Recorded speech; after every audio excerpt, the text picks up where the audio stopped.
وَلِلَّهِ الْأَسْمَاءُ الْحُسْنَى فَادْعُوهُ بِهَا وَلِلَّهِ الْأَسْمَاءُ الْحُسْنَى فَادْعُوهُ بِهَا وَذَرُوا الَّذِينَ يُلْحِدُونَ فِي أَسْمَائِهِ سَيُجْزَوْنَ مَا كَانُوا يَعْمَلُونَ.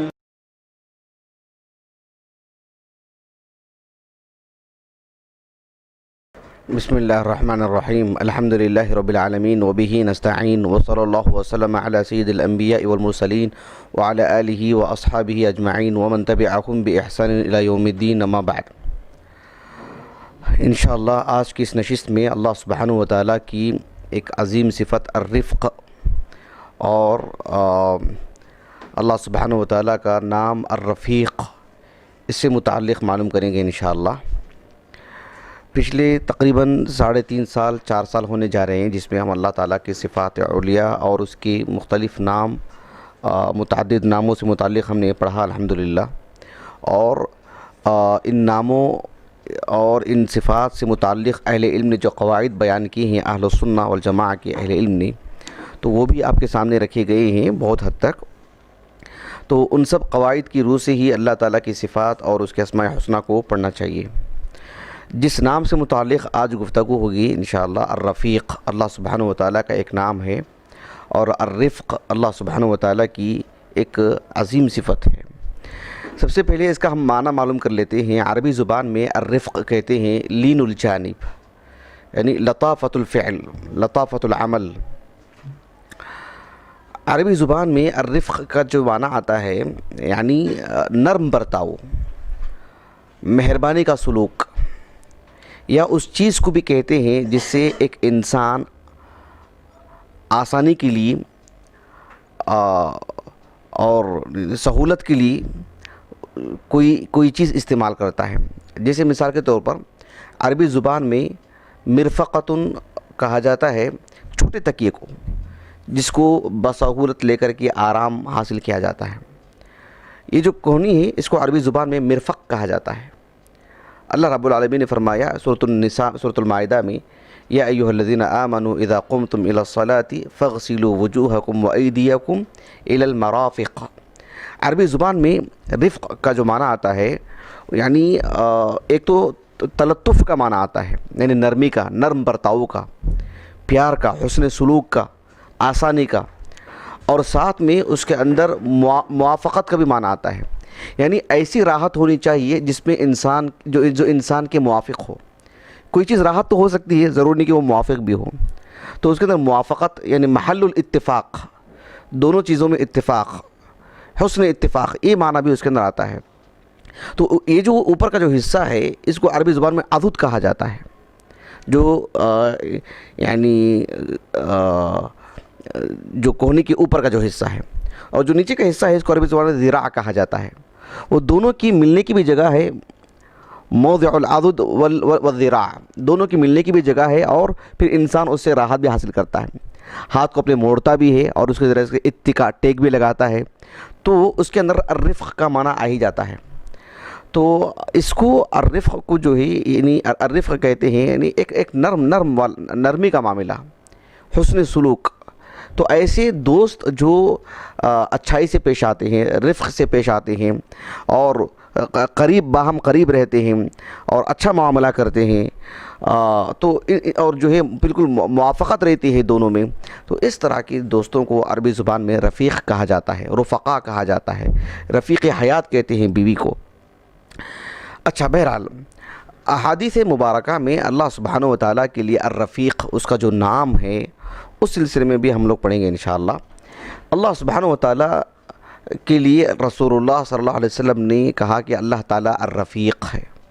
ایک معروف حدیث مبارکہ ہے جو صحیح بخاری میں بھی ہے صحیح مسلم میں بھی.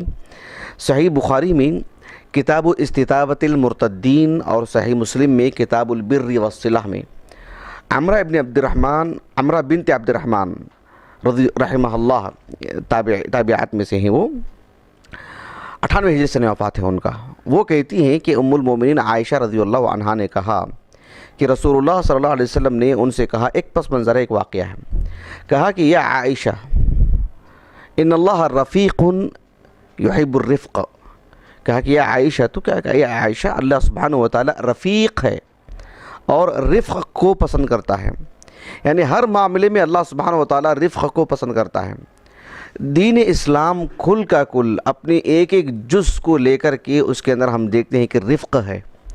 ایک شخص اپنی زندگی کا جو کل حصہ ہے اس کی عمر کا جو حصہ ہے، اس کی صحت کا جو معاملہ ہوتا ہے، وہ دیکھے گا کہ شریعت کا معاملہ اس کے ساتھ اس جیسا ہی رفق کا معاملہ اختیار کرتا ہے۔ تو اللہ کے رسول نے کہا صلی اللہ علیہ وسلم، ان اللہ رفیق یحب الرفق، اللہ تعالیٰ رفیق ہے۔ اللہ سبحانہ و تعالیٰ کی کل معاملات پوری مخلوقات کے ساتھ، خصوصاً بندوں کے ساتھ، انسان کے ساتھ، ثقلین کے ساتھ، اللہ سبحانہ و تعالیٰ کا معاملہ نہایت رفق کا معاملہ ہے، نرمی کا معاملہ ہے۔ یعنی اللہ سبحانہ و تعالیٰ کا یہ جو نام ہے یہ احادیث سے ثابت ہے، اور اس نام کا جو معنی ہے، رفق کا جو معنی ہے، اللہ سبحانہ و تعالیٰ اس معنی سے متصف ہے، اس صفت سے متصف ہے۔ اللہ سبحانہ و تعالیٰ کی وہ صفات فعلیہ میں سے ہیں۔ حافظ ابن القیم رحمہ اللہ کا جو ان کے جو قصیدے ہیں، جو اشعار کی شکل میں انہوں نے اہل السنہ والجماعہ کے جو نہج کو، جو عقیدے کو مفصلاً جو انہوں نے بیان کیا ہے، 5000 سے زائد اشعار ہیں اس میں، النونیہ کے نام سے۔ ہر شعر نون پر جو ہے اس کا اختتام ہوتا ہے۔ تو حافظ ابن القیم رحمہ اللہ نے کہا کہ ان اللہ رفیق یحب اہل الرفق، ان اللہ رفیق، ایسے نہیں، وہو رفیق یحب الرفق، یحب اہل الرفق، وهو الرفیق یحب اہل الرفق بل یعطی بالرفق فوق امانی۔ یہ ایک شعر ہے جس میں اللہ سبحانہ و تعالیٰ کی صفت الرفق سے متعلق انہوں نے اس شعر میں بات کہی ہے، اہل السنہ کا جو منہج ہے اس کو بیان کیا ہے۔ حافظ ابن القیم رحمہ اللہ کے یہ جو اشعار ہیں، یہ جو قصیدے ہیں، کافی اہل علم نے اس کی شرح کی ہیں۔ ایک مصری عالم دین ہے شیخ محمد خلیل الحراس رحمہ اللہ، 1975 ہی میں انتقال ہو گیا ان کا، اور اہل السنہ کے منہج سے وہ کافی بغض تھا ان کو۔ بہرحال اللہ سبحانہ و تعالیٰ نے انہیں توفیق عطا فرمائی، ان کا جو دکتورہ کا رسالہ تھا حافظ ابن تیمیہ رحمہ اللہ کے رد میں جو ہے مطلب لکھنے کا ارادہ تھا ان کے دل میں، ایسی رہنمائی کی گئی ان کی۔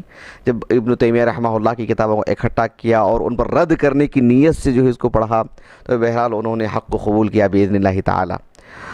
تو بہرحال انہوں نے جو ہے اس شعر کی شرح کرتے ہوئے انہوں نے لکھا کہ اللہ سبحانہ و تعالیٰ الرفق ہے، یعنی بندوں کے ساتھ معاملے میں بہت آسانی کے ساتھ معاملہ کرتا ہے، اور کفار بھی ہوں اور بحیثیت مسلمان کوئی گنہگار بھی ہو، عاصم اور عاصی ہو، اس کی جلدی سے گرفت نہیں کرتا ہے، جلدی پکڑتا نہیں، یا چھوٹی موٹی چیزوں کو لے کے اس کی گرفت نہیں کرتا ہے، بلکہ کئی چیزوں کو اللہ تعالیٰ نظر انداز کر دیتا ہے، اور پھر مواخذہ بھی جو کرتا ہے علی الفور نہیں کرتا ہے، توبہ کے لیے ایک لمبی مدت دیتا ہے، ایک بڑا موقع دیتا ہے۔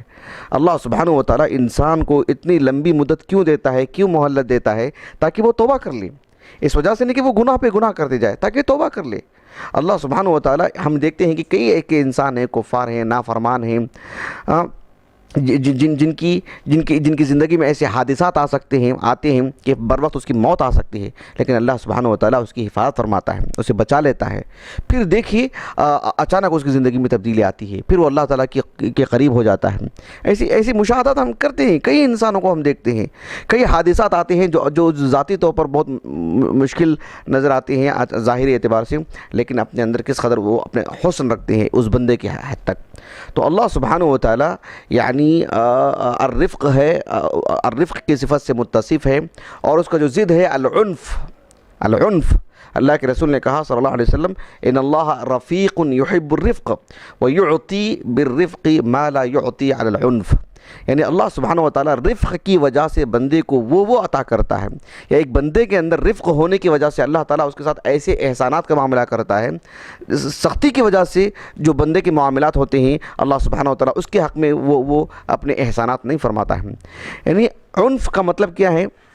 آدمی کی طبیعت میں اتنی سختی ہو کہ وہ علی الفور بس چھوٹی موٹی چیز کے لیے مواخذہ کرتے رہتا ہے، ہر چھوٹی موٹی بات پر وہ الجھن کا شکار ہو جاتا ہے، لڑائی جھگڑا کرتا ہے۔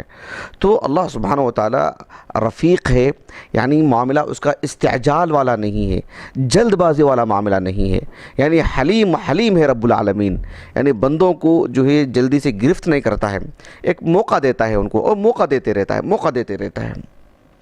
اور معاملہ رب العالمین بندوں کے ساتھ جو فرماتا ہے بہت ہی رفق کے ساتھ۔ اس صفت سے رسول اللہ صلی اللہ علیہ وسلم نے اللہ سبحانہ و تعالیٰ سے دعا بھی کی ہے۔ آپ کو وہ حدیث معلوم ہونی چاہیے جسے امام مسلم بن الحجاج القشیری رحمہ اللہ اپنی الصحیح کی کتاب الامارہ میں لے کر آئے ہیں۔ ایک مصری عالم دین ہیں، اوساط تابعین میں ان کا شمار ہوتا ہے، عبد الرحمن ابن شماسہ۔ صحیح بخاری میں ان کی کوئی روایت نہیں ہے، صحیح مسلم کی روات میں سے ہیں۔ عبد الرحمن ابن شماسہ 101 ہجری کا سن وفات ہے۔ وہ کہتے ہیں کہ مصری علماء میں سے ہیں اور غازی تھے، مجاہدین میں سے تھے۔ وہ آئے مدینے کو، ام المومنین عائشہ رضی اللہ عنہا سے کچھ سوالات تھے ان کے، وہ سوالات کرنے لگے۔ تو ام المومنین عائشہ رضی اللہ عنہا نے ان سے پوچھا کہ ممن انت، کہاں سے آئے ہیں آپ؟ کہا کہ رجل من اہل مصر، میں ایک مصری ہوں، مصر سے آیا ہوں۔ تو ام المومنین عائشہ رضی اللہ عنہ نے وہاں کے احوال دریافت کیے اور ان کے جو امیر تھے ان سے متعلق بھی سوال کیا کہ تمہارے امیر کیسے ہیں۔ یہ صاحب نے بہت تعریف کی ان کے احسانات کو بتائے، ان کا رفق بتایا کہ کس طرح کا معاملہ ان کا اچھا معاملہ ہے، رفق والا معاملہ ہے، اپنے ماتحتوں کے ساتھ ان کا معاملہ کتنا اچھا ہوتا ہے۔ ام المومنین عائشہ رضی اللہ عنہ نے کہا کہ اگر ایسی بات ہے تو اللہ کے رسول صلی اللہ علیہ وسلم نے دعا فرمائی ہے کہ اللہم من ولی عن امر امتی شیئا، کہ اے اللہ میری امت پر جو شخص جس نقطہ نظر سے بھی، چاہے وہ عالمی سطح پر پورے مسلمانوں کا ہو، علاقائی اعتبار سے ہو، یا ایک ادارے سے متعلق، ایک مسجد سے متعلق، ایک محلے سے متعلق، کہیں بھی کوئی بھی مسلمان، کوئی بھی شخص امت مسلمہ پر وہ بحیثیت امیر بن کے رہتا ہے، کوئی بھی مسلمان، اللہم من ولی عن امر امتی شیئا، یعنی امت مسلمہ، میری امت پر کسی طور پر بھی، امت سے مراد امت مسلمہ، کوئی بھی مسلمان جو میری امت پر جو نگران بنایا جاتا ہے، جو مسئول بنایا جاتا ہے، امیر بنایا جاتا ہے، فشق علیہم، اور اگر وہ ان پر وہ زیادتی کرتا ہے، سختی کرتا ہے، تو فشقق علیہ، کہ اللہ تو بھی اس پر سختی فرما، تو بھی اس پر سختی فرما۔ ومن ولی عن امر امتی شیئا فرفق بہم فرفق بہ، اور اگر میری امت پر کوئی شخص ذمہ دار بنتا ہے، نگران بنتا ہے، اور بحیثیت نگران اور امیر اور ذمہ دار کے ان کے ساتھ معاملہ نرمی کا معاملہ کرتا ہے۔ نرمی کا معاملہ ہرگز بھی یہ نہیں ہے قطعاً کہ جو ہے نظام درہم برہم ہو جائے، کوئی شخص اپنی ذمہ داری نہیں نبھا رہا ہے اسے کوئی مواخذہ نہ کرے، اسے پوچھے تک نہیں، یہ معاملہ نہیں ہے۔ معاملہ یہ ہے کہ انسان کی مجبوریوں کو، انسان کی نجی زندگی سے واقف ہوں، اس کے احوال سے واقف ہوں، اس کی طاقت جتنی ہے اس کے ساتھ اتنا معاملہ کیا جائے، سزا بھی دینی ہو وہ کتنا، اس کے اندر کتنی سخت ہے، مواخذہ ہو کتنی سخت ہے، اس کی جسمانی صحت، اس کے گھر کا معاملہ، اس کا یہ سارے احوال سے باخبر ہو کر کے اس کے ساتھ معاملہ ہو، یہ مقصود ہوتا ہے۔ ورنہ جو بھی معاملے ہو رہے ہیں انہیں ایسی چھوڑ دیا جائے تو پھر وہ یہ دنیا ہی درہم برہم ہو جائے گی، نہ ہی شریعی تعلیمات اس کا تقاضا کرتی ہیں۔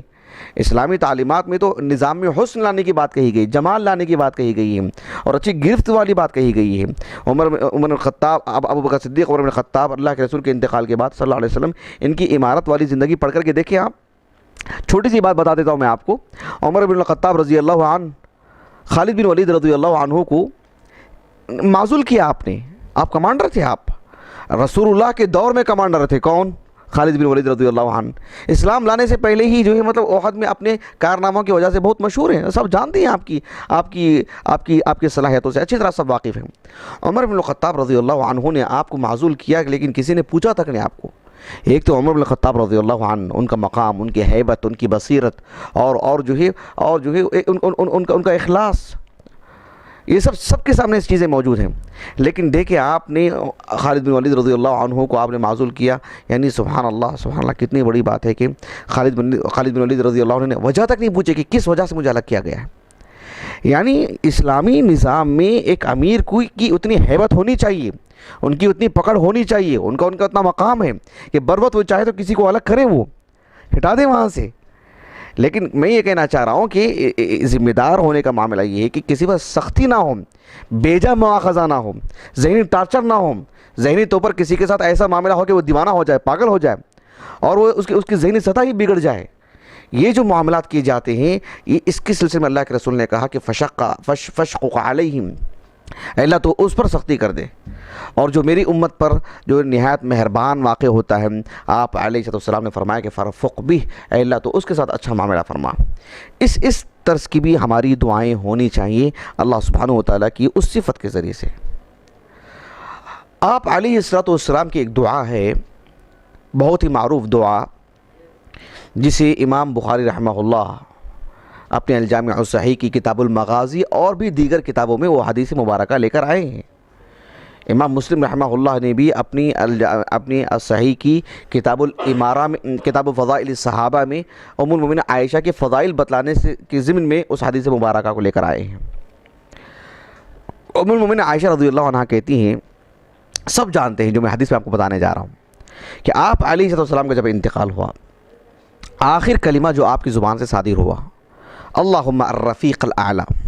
امام بخاری نے باب یہ قائم کیا ہے, آخر ما تکلم النبی صلی اللہ علیہ وسلم, سب سے آخری کلمہ جو رسول اللہ صلی اللہ علیہ وسلم کی زبان سے صادر ہوا یہ کہ اللہم الرفیق الاعلیٰ. یہاں پر الرفیق کا کیا معنی ہے, اس سلسلے میں متعدد اقوال ہیں. نصوص کی روشنی میں اگر دیکھا جائے تو الرفیق کا کیا معنی ہوگا. کیا وہاں پر یہ معنی ہے کہ اچھے ساتھی مراد ہیں؟ کیا وہاں پر الرفیق سے مراد جنت مراد ہے؟ کیا وہاں پر الرفیق سے مراد خود رب العالمین کی ذات مراد ہے؟ کیا مراد ہے اس سے؟ نصوص کی روشنی میں اگر دیکھا جائے تو یہاں پر کئی دیکھیں سب معنی اس کے اندر آتے ہیں. مثلا یہ جو حدیث مبارکہ میں نے آپ کو پڑھ کر سنائی ہے, صحیحین کی حدیث ہے, متفق علیہ حدیث ہے. ایک حدیث آتی ہے جسے حافظ ابن حبان رحمہ اللہ اپنی الصحیح میں لے کر آئے ہیں, ام المؤمنین عائشہ ہی سے رضی اللہ عنہا, کہ آپ علیہ السلام کی زندگی کے جب آخری لمحات تھے تو آپ کے چہرے پر ایک تو بہت پسینہ تھا, فامسحہ, میں اسے پوچھ رہی تھی, اور میں رسول اللہ صلی اللہ علیہ وسلم کے حق میں دعائیں کر رہی تھی, اور میں آپ کو دم کر رہی تھی. آپ علیہ السلام کے حق میں جب میں دعا کر رہی تھی آپ کی صحت و عافیت کے لیے, تو آپ علیہ السلام کو جیسے ہی افاقہ ہوا, جیسے ہی ہوش آیا آپ جیسے ہی ہوش میں آیا اور فوراً کہا کہ لا, یعنی مطلب یہ جو تم دعائیں کر رہے ہیں صحت کے لیے, میری نجات کے لیے, لا بل اسأل اللہ الرفیق الاعلیٰ, ایسے کہا. میں تو اللہ سبحانہ و تعالیٰ سے الرفیق مانگتا ہوں. الرفیق کیا ہے خود رسول اللہ نے آگے بیان فرمایا کہ الرفیق سے مراد کیا ہے, یعنی مع جبریل و میکائیل و اسرافیل. میں تو ان کی صحبت چاہتا ہوں جو کہ الرفیق ہے, یعنی بہترین دوستی, عمدہ دوستی, میں تو ان کی صحبت چاہتا ہوں. اور وہ جو آیت مبارکہ ہے سورۃ النساء کی, وَمَن يُطِعِ اللَّهَ وَالرَّسُولَ فَأُولَٰئِكَ مَعَ الَّذِينَ أَنْعَمَ اللَّهُ عَلَيْهِم مِّنَ النَّبِيِّينَ وَالصِّدِّيقِينَ وَالشُّهَدَاءِ وَالصَّالِحِينَ وَحَسُنَ أُولَٰئِكَ رَفِيقًا. یہاں پر بھی اہل ایمان کی متعدد صفات اللہ نے بتائے ہیں, کہا کہ یہ سب جنت میں ہوں گے. وَحَسُنَ أُولَٰئِكَ رَفِيقًا, کس قدر نہایت عمدہ جو ہے رفاقت ہے ان کی, یعنی ایسی دوستی جو بہت ہی عمدہ دوستی ہے, رفق پر مبنی ہے. اب وہ جو حدیث ہے صحیح ابن حبان کی سندن صحیح ہے, شیخ محمد ناصر الدین البانی رحمہ اللہ نے السلسلہ صحیح ہمیں اس کی تقریر فرمائی اور اس کو صحیح کہا ہے. تو وہ اس حدیث کو اور اس آیت کریمہ کو رکھیں گے تو پھر اہل ایمان مراد ہوتے ہیں اللہم الرفیق الاعلیٰ سے مراد, یعنی اے اللہ مجھے ان کے ساتھ جوڑ دے. وہ الحقنی بالصالحین کے معنی میں, جو کہ یوسف علیہ السلام کی دعا ہے. بات واضح ہوگی آپ کو جی. ایک تو الرفیق کا یہ معنی ہے. الرفیق کا ایک معنی یہ بھی ہے کہ یہاں پر جنت مراد ہے, جیسے کہ اللہ سبحانہ و تعالیٰ نے سورۃ الکہف میں بیان فرمایا, نعم الثواب وحسنت مرتفقا. مرتفقا یہ الرفق ہی سے ہے, ارتفاق, یعنی وہ جگہ جہاں پر مکمل راحت ملتی ہے ایک انسان کو، اور ایسی راحت ملتی ہے جو اس کی طبیعت کے موافق ہوتی ہے۔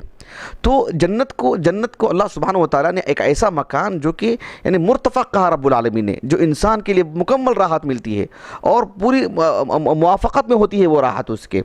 تو مرتفق، حالانکہ اس سے پہلے والی جو آیت کریمہ ہے، 2 آیت پہلی، اللہ رب العالمین نے فرمایا بئس الشراب وساءت مرتفقہ، وساءت مرتفقہ، وہاں پر مرتفق کے جو معنی ہیں بس تحکم کے معنی میں، یعنی ذق انک انت العزیز الکریم وبشرہم بعذاب علیم، ان معانی میں وہاں پر مرتفق ہے، ورنہ جہنم ایسی چیز نہیں ہے۔ لیکن یہ جو جنت کے لیے ہے یہ تو بالکل حقیقی معنوں میں ہے کہ نعم الثواب وحسنت مرتفقہ، تو اللہ سبحانہ وتعالیٰ نے جنت کے لیے مرتفق کہا ہے، تو یہ بھی ایک بات ہو سکتی ہے۔ اور خود رب العالمین الرفیق ہے، وہاں پر وہ بھی مراد ہو سکتی ہیں۔ یہاں پر میں اپنی بات کو ختم کرنے جا رہا ہوں، ایک نقطہ جو ہے یعنی شیخ عبد الرحمن السہیلی رحمہ اللہ، علامہ السہیلی جو ہے، میں بہت پہلے وہ نقطہ پڑھا تھا میں، یعنی الروض العنف میں، آپ وہ کتاب پڑھ کر کے دیکھیں سیرت کی، میں نے اس پر کچھ واٹس ایپ پر بھی کچھ لکھا ہے، میں نے ہلکی پھلکی تحریر الروض العنف سے متعلق، کہ وہ صرف سیرت کی کتاب نہیں ہے، سیرت رسول پر۔ علامہ السہیلی نے سیرت رسول کو رکھ کر کے دل میں ان کی کیا کیا تھا، کیا کیا صلاحیتیں سے سب لٹا دی انہوں نے، ماشاءاللہ۔ آپ پڑھ کر کے دیکھیے گا، بہت عمدہ باتیں ملیں گی آپ کو۔ اس میں انہوں نے ایک نقطے کی بات کہی ہے کہ وَحَسُنَ أُولَئِكَ رَفِيقًا، حالانکہ دیکھیے وَمَن يُطِعِ اللَّهَ وَالرَّسُولَ فَأُولَئِكَ مَعَ الَّذِينَ، کتنے باتیں ہیں، فَأُولَئِكَ مَعَ الَّذِينَ أَنْعَمَ اللَّهُ عَلَيْهِمْ مِنَ النَّبِيِّينَ وَالصِّدِّيقِينَ وَالشُّهَدَاءِ والصالحین، یعنی اللہ سبحانہ وتعالیٰ نے 4 اوصاف سے متصف، یعنی علیحدہ کر کے اللہ سبحانہ وتعالیٰ نے بتائیں، لیکن کہا کہ وَحَسُنَ أُولَئِكَ رُفَقَا نہیں کہا رب العالمین نے، جمع کا صیغہ نہیں استعمال فرمایا، بلکہ کہا کہ وَحَسُنَ أُولَئِكَ رَفِيقًا کہا رب العالمین نے، کہا کہ رفیق واحد لانے میں، یعنی اس کلمے کو واحد لانے میں حکمت یہ ہے، اور ایک نقطہ یہ ہے کہ اہل ایمان یعنی کقلب واحد جنت میں داخل ہوں گے، کرجل واحد، یعنی یہ اس قدر دل ان کے صاف ہوں گے کہ گویا کہ ایک ہی شخص جا رہا ہے، یعنی جدا ذہنیتیں، اور جو ہے وہ ایک الگ شخص، پھر دل میں کچھ حقد ہوگا، اونچ نیچ والی بات ہوگی نہیں، گویا کہ وہ ایک جان اپنے بارے میں کیا سوچتی ہے، ایک انسان اپنے بارے میں کیا خیال کرتا ہے۔ وَحَسُنَ أُولَئِكَ رَفِيقًا میں واللہ اعلم انہوں نے وہ ایک ضمناً بات کہی ہے۔ بہرحال اللہ سبحانہ وتعالیٰ کی اسماء حسنہ میں سے الرفیق ہے، عبد الرفیق نام رکھا جا سکتا ہے۔ میرے معلومات کے اعتبار سے کتب ستہ یا قدیم جو علماء ہیں، خیر القرون یا اس کے بعد بھی جو رجال پر مبنی ہماری کتابیں ہیں، الشاملہ کی مدد سے میں نے جو ہے چیک کیا ہے، الرفیق کسی صاحب کا نام ہو، یعنی عبد الرفیق نام کے، واللہ اعلم میرے علم نہیں ہے۔ ایک آدھ علماء بعد کے ملتے ہیں جو کنیت کے طور پر ابو رفیق یا جو ہے قدیم ادبی خواتین میں سے، ادبیات میں سے جو ہے رفیقہ، ایسی کچھ نام ملتے ہیں، ورنہ قدیم علماء میں خیر القرون وغیرہ میں عبد الرفیق کسی کا نام ہو میری معلومات میں نہیں ہے، لیکن نام رکھا جا سکتا ہے۔ اور الرفق اللہ سبحانہ وتعالیٰ کی صفات میں سے ہیں، اس سے واقف ہونا چاہیے، اس سے اللہ کا تعارف ہمیں ہوتا ہے، اور اللہ سبحانہ وتعالیٰ سے قرب ہوتا ہے، اللہ سبحانہ وتعالیٰ سے معاملات ہمارے اچھے ہونے چاہیے، کیونکہ اللہ تعالیٰ کا معاملہ ہمارے ساتھ نہایت رفق کے ساتھ ہے۔ اللہ تعالیٰ سے دعا ہے کہ اللہ تعالیٰ ہمیں اسلام کو پڑھنے اور اسلام کو اپنی زندگی میں لانے، اور جو ہمارے ماتحت ہیں، جو ہمارے متعلق لوگ ہیں، ان کے ساتھ نہایت رفق کے ساتھ معاملے کو انجام دینے کی اللہ تعالیٰ ہمیں توفیق عطا فرمائے۔ سبحانک اللہم و بحمدک، اشہد ان لا الہ الا انت، استغفرک و اتوب الیک۔